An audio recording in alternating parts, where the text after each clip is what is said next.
Inside the Royal Villa of Monza Park, just north of Milan, is where you'll find the F1 paddock this weekend. The Temple of Speed is where the clock starts to tick down, especially for McLaren's Lando Norris. After retiring from the Dutch Grand Prix on Sunday, his teammate, championship rival, main title challenger Oscar Piastri now leads him by 34 points. 4 days have passed since that checkered flag fell in Zandvoort, which means it is now time for your next dose of weekend warm-up. Hello and a very warm welcome to Monza. We are absolutely delighted to be here, but can you believe it? It is our final race in the European leg of the season, but plenty of action to look forward to. Thousands of fans from Italy and further have been coming and making the pilgrimage to the Temple of Speed, a fan favourite on the calendar, that's for sure. But before we get into all this weekend's action, let's take a look back at what happened last time out, which was a race that kind of rather unexpectedly turned into a thriller. It had it all. This is Zandvoort. How many fans have we got in? All of them. Isaac Hadjar, P4, the McLaren pair on the front row. Dutch Grand Prix is underway. Oscar Piastri is looking across at his teammate. Max Verstappen sweeps around the outside of one McLaren, and that allows Lando Norris to fight back around the outside and nearly dropping the car. That is what hunger looks like. Norris bringing the heat. Max has to go defensive. Around the outside, pulling the move off. Lando Norris takes back the place. Nice job. Lewis Hamilton is off the road and out of the race. Charles Leclerc trying to go around the outside. They bang wheels and barging through is Charles Leclerc. Wow. Jolyon invert cars at turn one. Sorry? Antonelli now becomes the man lining up behind Leclerc. Oh, he hits him! Kimi Antonelli into the side of Charles Leclerc. I got smoke coming from in the cockpit. Lando Norris has a problem. A huge moment in the World Championship. Hadjar running third. It has been the quality performance. Oscar Piastri wins. Isaac Hadjar, you are P3. Oh my God, this was unreal.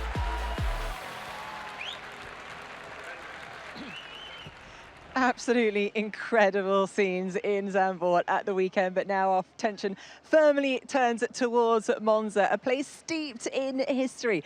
We're about to embark on the 75th race. It's had more races in Formula One World Championship history than any other, and I'm delighted to say we have Lawrence Barretto alongside us, Jolyon Palmer and Juan Pablo. Guys, welcome. We do love coming here because it is such a special one. Every corner has history. Why do you think the drivers love it so much, though? Well, Esteban Ocon's giving me a hot lap around here, so that's the best I could give. But it's great braking, really high speeds down the straight. And when you're kind of whooshing through the woodland, I think it's an incredible sensation and great to have these fans out here. Yeah, it really is. I mean, Jolyon, you've been here for many years. Why does it appeal to you so much? Oh, I love it. It's kind of a simple circuit, but it's low downforce and all the corners are quite tricky. There's fast corners as well with low downforce, so the car's quite loose, and the fans and the atmosphere and the history, it's a fun place to be. And Juan Pablo Montoya, I mean, when we look at the championship now, you couldn't make it up. It was like two contrasting stories. The highs of Oscar Piastri there taking his 7th win, and then the lows of Lando Norris, you know, retiring from the race just with a few laps to go. It's really tough because it's something you don't really think is going to happen to you. You know what I mean? And you got to understand Lando. He's doing everything he can. He's trying to maximize the points, trying to close that gap. And it's put in a position where we're just talking about it. He needs to win, about 7 out of the next 9 races if he wants to really win the championship, because they always finish in 1-2. So unless something major happens, personally, I think Lando, if at any position Oscar is ahead, he needs to step up with the level of aggression and really go for moves to put Oscar in a difficult situation. And I think from the Oscar side, I think Oscar is in a comfortable situation, but he should not change his approach. I think if he changes his approach, he's going to become vulnerable to Lando, I think. Yeah, 34 points is the deficit at the moment. I think it's 5 races if Lando finishes first and Piastri in second. But ultimately, that is a huge challenge. But there's also still a long way to go. You know, well over 200 points up for grabs, 9 rounds left. Yeah, there is. But do you guys know the last time that Oscar had a mechanical retirement? It was 2 years ago. There's been 43 races since Oscar in Austin in 2023 had an issue. And Lando then had an issue. It was 3 years for Lando not having a mechanical retirement. Oscar's had 2 in his Formula One career, not for 43 races. So the chance of that happening again, it's unlikely. It's not impossible. So then we're back into this. Lando has to step up and win. I don't think it's going to necessarily fall his way. I think he's going to have to really earn this. And Lawrence, what is actually going on with the power units at the moment? Because obviously we did see that failure. What are the reasons for that? Well, so I had a chat to the team and they found out that it was a chassis issue, not an engine issue. But they've still sent the engine back to Mercedes. They're still working out whether or not they can kind of keep that in the pool.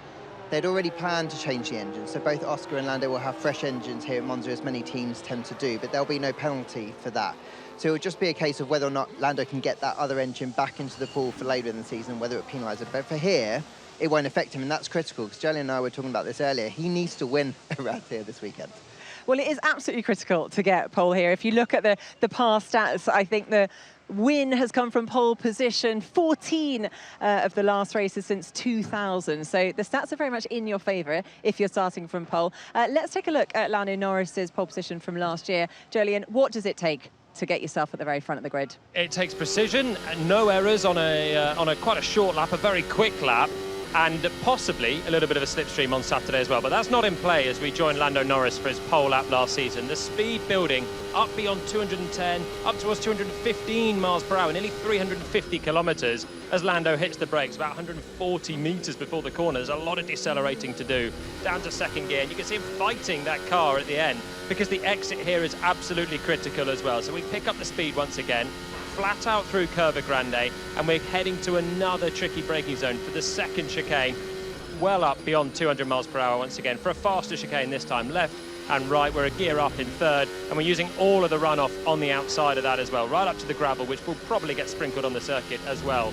at times through the weekend. The Lesmos, my favourite 2 corners on the circuit, medium speed, 5th gear, and we're not going to go below 5th gear now for the rest of the lap as we pick up the DRS once more and go beyond 200 miles per hour once more on this really fast circuit down towards the Ascari chicane.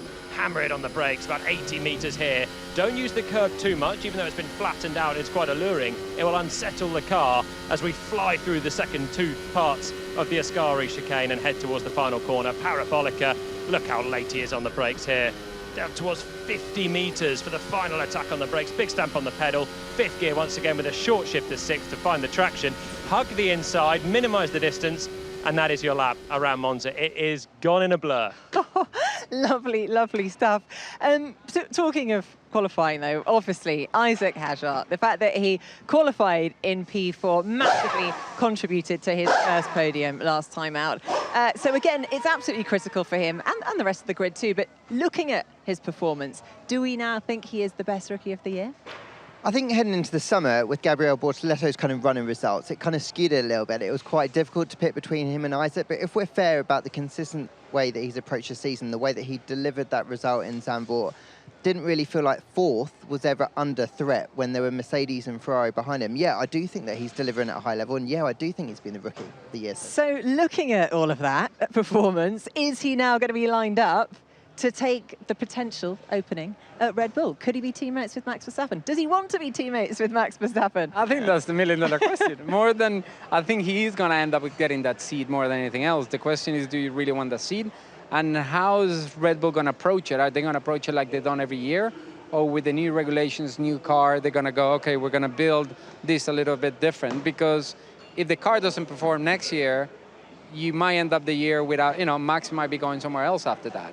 And you want to be able to build that next guy. And if Hadjar is the next guy, you need to build a good support team for that. So I know there's been a lot of chat from Isack as well, saying, I don't know if I want to be at Red Bull, because he's seen Liam Lawson, he's seen Yuki Tsunoda jump in and struggle. But basically, if he wants to win in Formula One, I think he has to. You can't sit in a nice, cozy midfield team forever. And I think next year is the perfect chance for him, because it's the new regulations. So both him and Max would be starting from 0. Okay, maybe Max knows the team, but it's not a car that's necessarily been designed so much around Max. The new regs are going to throw everything wide open. And as you say, the Max future chatter will come again. So if Isaac can come in and do a good job, he could end up being the Red Bull lead driver at some point in the future. So finishing these 9 races well, off the back of the podium, is going to be critical for confidence coming into Red Bull, assuming he's there next year. And he has to take it. I really feel like the confidence is built from Isaac since that moment in Australia, where obviously Helmut criticised him for that. It couldn't not build from there, though. It could have gone the other way. Right. It could have gone the other way, though, right? And he could have been finished. He could have been out if he couldn't have rebuilt his confidence. Maybe. So I feel like he's really stepped on and dealt with the pressure of Red Bull. And look, we'll see an interview with him later in the weekend. But I asked him, "Are you ready for Red Bull?" And he was like, "Yes, but next year." So he doesn't want to get parachuted in this year. He wants to have a chance. And look, to your boy's point, I think he wants to show that he can do it. And I think that all they're hearing outside of Red Bull is they're going to move that car to a bit more of a drivable car, maybe a bit more away from Max, and try and like balance it out a little bit more. So I think that's probably going to be focused, and that will help Isaac. Are they really?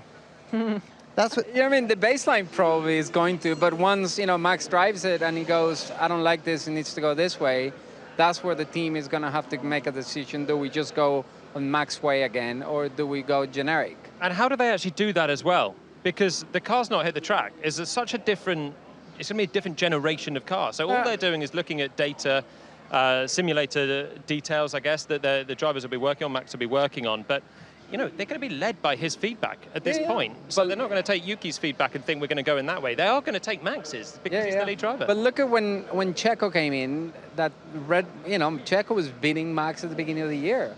And he looked really good, and then Max said, I don't like the car, I don't like the car. And as soon as they changed the car to Max and get Max more comfortable, Checo was never seen again.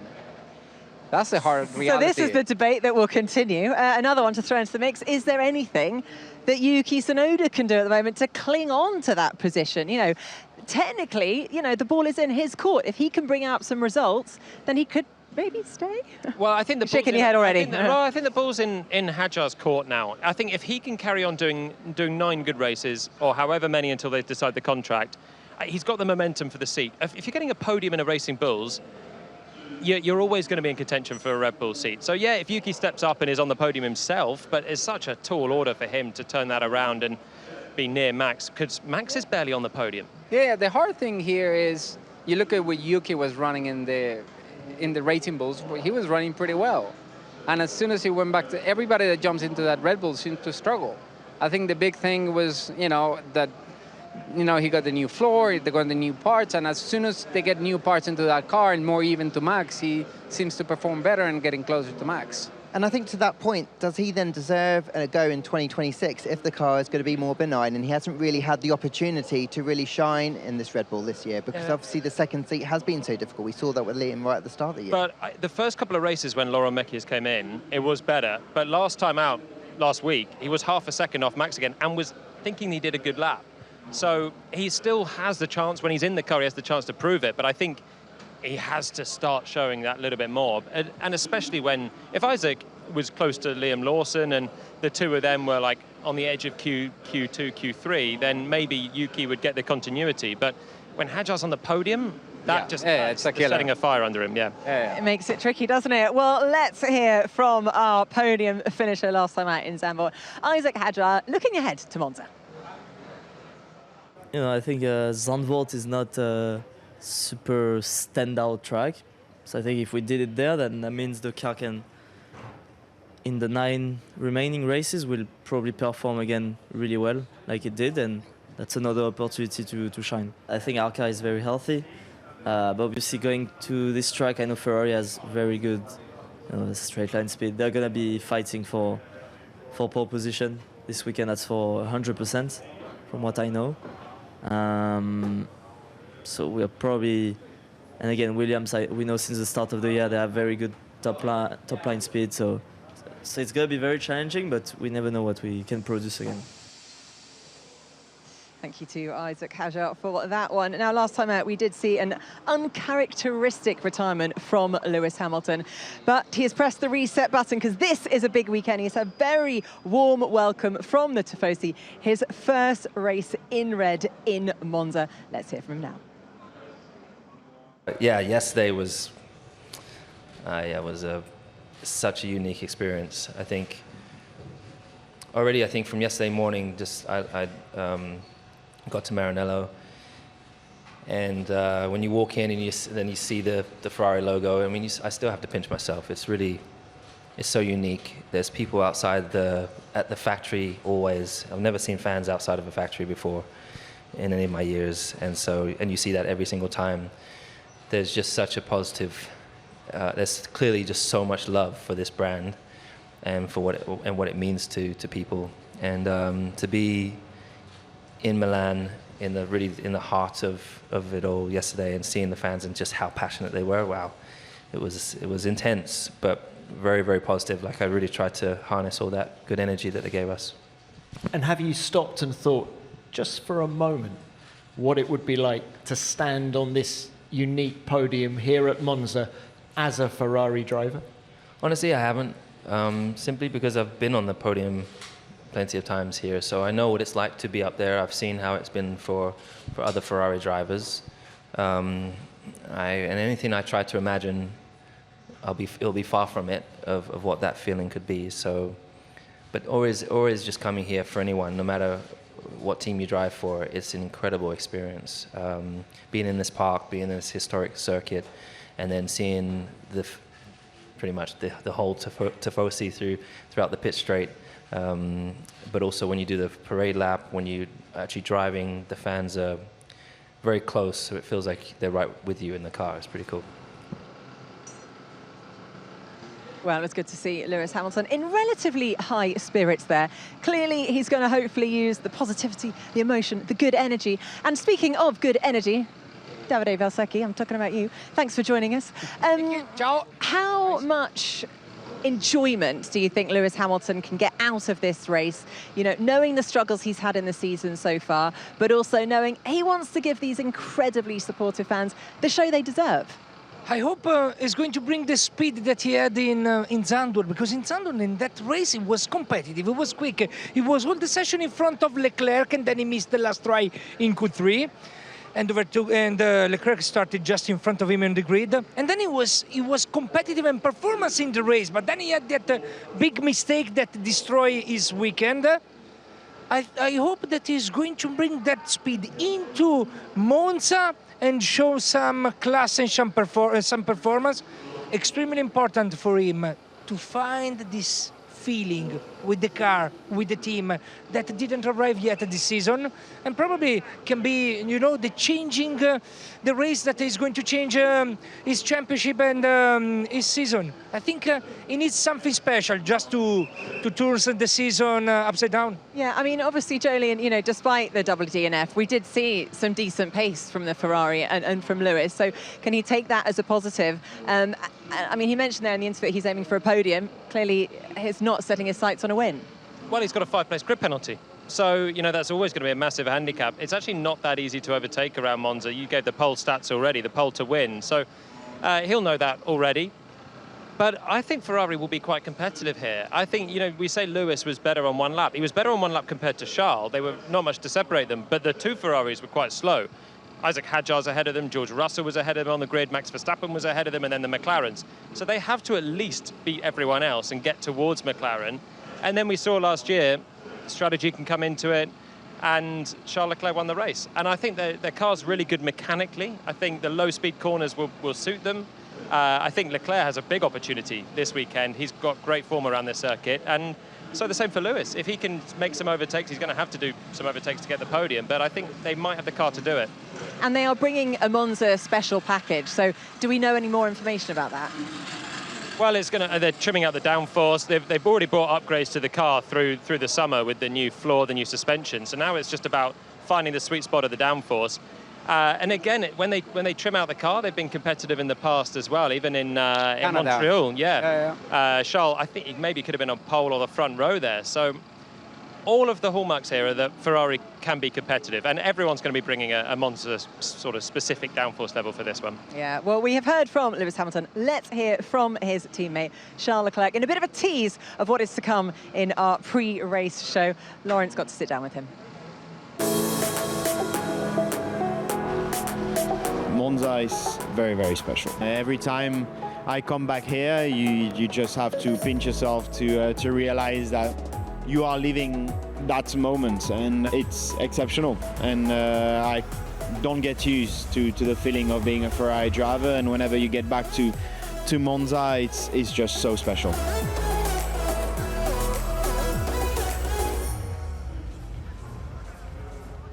So that is a little teaser of what to expect. The full interview will go on our pre-race show in our 1 hour build-up before racing on Sunday. Look how relaxed he looks. He's quite good football skills, yeah, actually. I thought that as well in the pit lane. I thought he's got some good tackers. I don't. Okay, that could be a retirement project. Come play for a football team. You're not impressed by those skills? No, his skills are good. Mine are not. Oh, I see. Okay. Yeah, Right. I'm soccer ball on myself. No, it doesn't go. Yeah, it's amazing because, again, I guess all the drivers have to find a way to relax into a weekend, because if the stress gets too high, it can all fall apart. I mean, Jolyon, what was your special technique of relaxing before a race weekend? Sleeping as much as possible, and then you just want to take your mind off it. I mean, I occasionally would have a little knock up in the back of the garage with the football as well. I had a game of football here back in the day. We had a five-a-side game against some legends, which was a lot of fun on the Thursday. Still one of my career highlights was taking on World Cup winners at football back here. Now let's quickly talk about the Teams Championship at the moment, because obviously double DNF for Ferrari, so no points for them. Mercedes have managed to get just 12 points, so suddenly very much within reach of each other. And this is massive, isn't it, when it comes to the Teams Championship? A huge amount at stake when it comes to prize money as well. Yeah, I think it's a huge deal. It's getting closer. The hard part right now is, you know, Monza is probably the last place where they bring a completely different car. You need to, because the high speed and everything. But everybody's so focused on 26 and develop of 26 that I think a lot of teams, this is what we got until the end of the year. So whatever they come up with every weekend and setups and stuff, it's going to be really important. You know, I think races like Monza are races that can make a difference. Is where you can make, as we said, you know, Lewis, yes, has the great penalty and everything, but I think he really wants to put a show. And I think maybe Sunday Lewis will put a show. Even with the 5 great places, is going to be one of those comeback from Lewis that everybody's going to talk about. Yeah, ooh, said it. Heard it here first. Let's talk about Antonelli. He's got a lot of work to do after what happened last time. Also, this, of course, was where he made his debut in Formula One, but also where he crashed out after 5 laps. So I don't know how he's going to feel coming back into this one, Jolyon. Yeah, well, at least he served his Zandvoort penalties in the race, so he's got no grid penalty for this one. Personally, I think, I mean, the crash from last year was a big crash, wasn't it, that he found on his 2nd lap. I still just think, even coming back here, having driven the Mercedes for 1 lap and then crashing it, it'll be like a home comfort. Obviously, it's a home race for him, but he knows what it's like leaving the pits here. He was actually very quick on 1 lap. So we're starting to get back to the first race for him that he actually has driven a Formula One car on. And for Franco Colapinto as well, I know we're talking other end of the pit lane, but it was his first race here last year. So for these guys that have got experience, knowing what it's like just being strapped in, being in the garage, it all helps when you're a rookie. All right, well, let's hear from Kimi Antonelli ahead of this weekend in Monza. I have good memories, but also really bad memories here. Yeah, I mean, it's a really special place, and I think it's going to be a special weekend because it's not just my 2nd home race, but obviously, as you said, this is where it all started with the announcement. So that's why it's going to be a very special one. But you know, it's been very intense ever since, and yeah. But so far, it's gone quite okay. Last year, the car was actually, you know, looking at the result, especially in qualifying, they were up there. So. This year has been a bit of the trend that the car, where it's been good last year, was also quite good this year. So hopefully, you know, it's going to be the same. But also here you got some quick corners, such as obviously Lesmo, Saskari, and Parabolica. So, you know, in some way, it's similar to Montreal in terms of characteristic, but the second half of the lap is a bit different. But hopefully, you know, obviously we're back on the all suspension, which has given us more confidence. So hopefully, you know, we'll be able to have a good pace. Good to hear from Kimi Antonelli. I mean, it must be so special doing a home race, right? But we are expecting them to be relatively close on pace to Red Bull, to Ferrari. So this is an opportunity for Mercedes. Well, last slowdown for Strack was Montreal, and they won. So you gotta say they're gonna be competitive. So this could be Antonelli's weekend to really redeem himself. It's a track where he run Formula 4. He's really run this place. He's done 1 million laps around this track. He drove the car last year. And I think this would be an amazing weekend for him to really, quiet everybody. Everybody talking about it, he hasn't done enough. When you talk about who is the best rookie, you don't talk about him. And I think this weekend he could put that to bed and show everybody what he can really do. Do you think he's coping well under the pressure of, having this rookie season, but for a top team like Mercedes? Isaac Hadjar is a little bit easier maybe if you're going to the slightly underdog team, but if you're right up there fighting against George Russell as your teammate, it's tough. Yeah, I agree with you. It's incredibly tough. And then if you're facing Russell of this season, it's even tougher because probably he's driving a championship season. Russell is always there in qualifying. He's impressive and is almost impossible to beat. So it's going to be hard also here in Monza because it seems that he's closing in on lap time to Russell. Antonelli every time in free practice 3, and then comes Q3 in qualifying. Russell bang is in the top 5 and Antonelli out of the top 10. So it's going to be difficult for him, but he needs to show that he's able to race this type of race where the pressure is very high for him. Last year, maximum pressure, he crashed there. The parabolic, in the free practice, first time in Formula 1. Then this year, home race, he started to crack a bit because in that race was the first one this season where he was not performing in Imola. I would love to see him being on podium this weekend and beat Russell on performance, being with him in qualified. That probably is the most difficult things to do in Formula 1 right now for the rookie driver. He's at a disadvantage when we talk about Rookie of the Year because he's up against George Russell. Yeah. If he was up against Liam Lawson, no disrespect to Lawson, he's not George Russell. So, Hadjar is ahead of his teammate, but his teammate isn't a guy that could be fighting for a championship in the right car at the moment. So there is that pressure. And I think being in a car that has won a race this year as well, the pressures are different for Antonelli than they are for Bortoleto further down the field or Hadjar. So this is a pressure really hard race as well here, but it's really hard to judge. It's really hard to know how far off is supposed to be good. You know what I mean? At the end of the day, the name of the job and the reason he's driving the Mercedes, not something smaller or a smaller team, is because he's supposed to be able to perform as well. Yeah, but he's 19. George has been there for a while. I agree. And for the first couple of years, Oscar Piastri was well down on Lando. And Lando was the star. And then they had the right car, and Oscar had learned and developed, and he's there. So I agree. You're right. Where is the benchmark of where he was? And actually in Zandvoort, Kimi was within 2/10 of George in qualifying. Problem is, the 2/10 leaves him in 11th, and George is in 5th, and it looks like quite a big gap. But actually, you're 2/10 off a race-winning teammate. It's not that bad on a challenging circuit normally. Yeah, that is a fair point. Well, I feel like one driver who maybe doesn't have the pressure on him at the moment is Alex Albon at Williams. A superb race, qualifying in P15 and finished 5th. Let's hear from him now. Alex, great to see you. And obviously, Zandvoort was such a great weekend for you. Heading here, in theory, this place should be quite good for you guys, shouldn't it? Should be. We've always gone well around here. I think the midfield teams have all made a big step, though, and our strengths don't seem to be as pronounced this year. So I don't expect to be... We don't expect to be the class leaders in the midfield, but I think it's going to be really tight. In terms of, obviously, quali last time out, was a few difficulties, kind of got that all straightened out, so hopefully shouldn't be any problems this time around? Should be. Just a bit more care in terms of comms around qualifying and making sure we extract the right strategy for the tyres. I do still think we're quite sensitive on tyres, so we need to be a bit more perfect than other people to get the tyres in the right window. So yeah, it can get a bit stressful. We reviewed it, and I think we should be, at least strategy-wise, in a better place.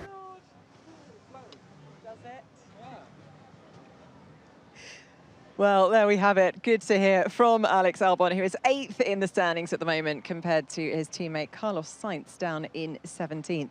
And Williams sitting in 5th at the moment. A really strong position for Williams at the moment. And they're targeting this race, I think, and Baku to secure that P5 in the team standings. So, again, it's going to be a critical one for scoring all the points. Yeah, Williams keeps growing. They keep doing better. They always have really good top speed, so they know coming here is going to be a good track. Going to Baku is going to be a good track. It's good to see, Alex from one side is getting solid results. But Carlos' speed, he's starting to get his feet, the car. He's starting to get comfortable with the car. He's starting to qualify well, finding more speed. And I think the team is really coming together. So this is one of those teams for the future that, they're heading in the right direction for sure. And obviously, as we mentioned already, all eyes are going to be on qualifying. But how difficult is it going to be to position those cars given the tow that we're going to see?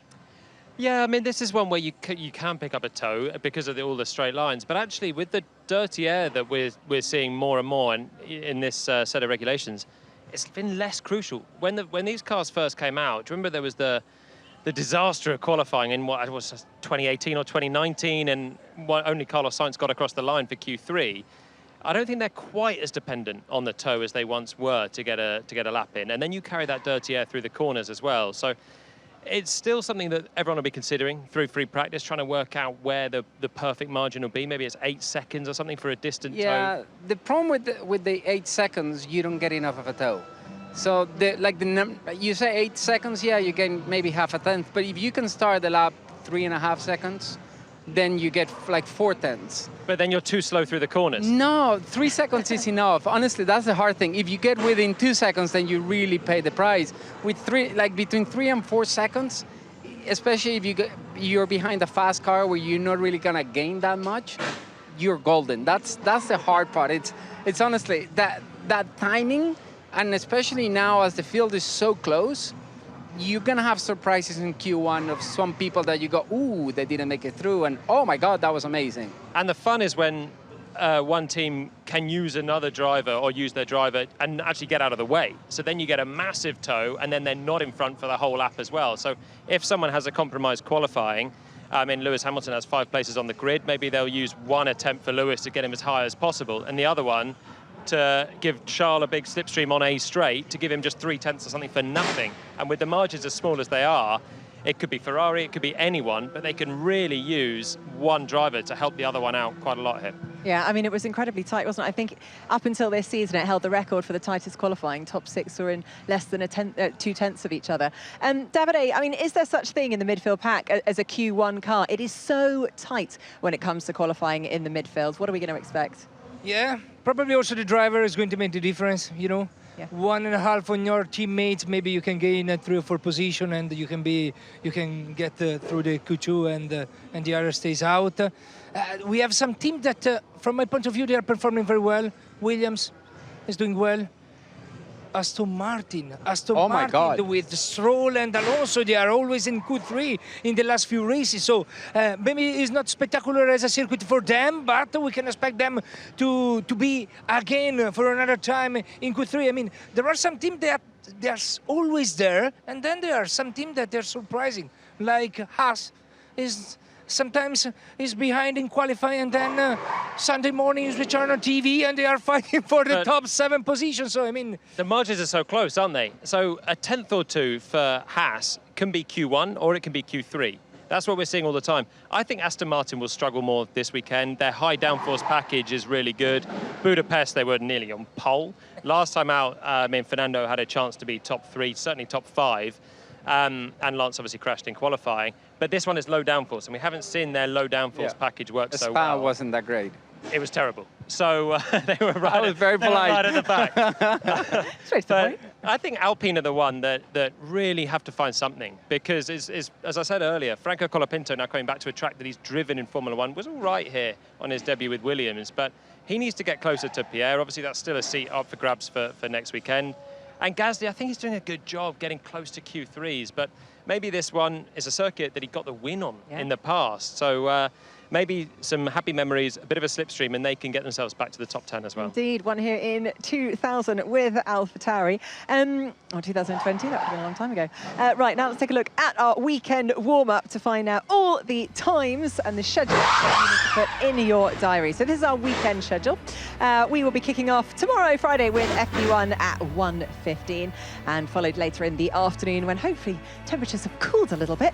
It'll be 4:45 for FP2. Then on Saturday, it's around midday, 12:15 for FP3. We have a half-hour pre-qualifying show at 3:30, and then qualifying goes off at 4 o'clock with our post-qualifying show as well. Then on Sunday, we have an hour build-up. Do join us. We'll be live with drivers on the grid, bringing you all the action at 2 o'clock.